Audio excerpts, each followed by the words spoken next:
এসে যাবে। খবরদার রাতে ঘুমাইছেন তো, রাতে ঘুমাবেন না, দিনের বেলায় ভালো করে ঘুমিয়ে নেবেন।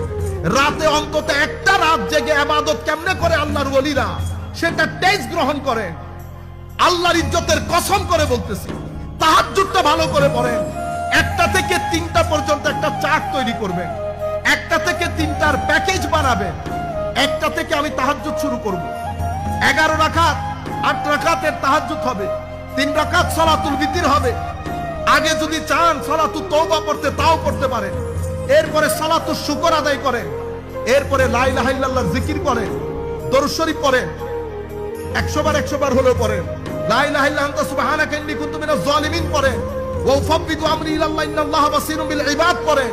এগুলা যদি শক্ত লাগে আপনার কাছে, দরুদ শরীফ পড়েন, আলহামদুলিল্লাহ, সুবহানাল্লাহ, আল্লাহু আকবার, তাসবিহগুলা পড়েন, একটু করে কোরআন শরীফ পড়েন।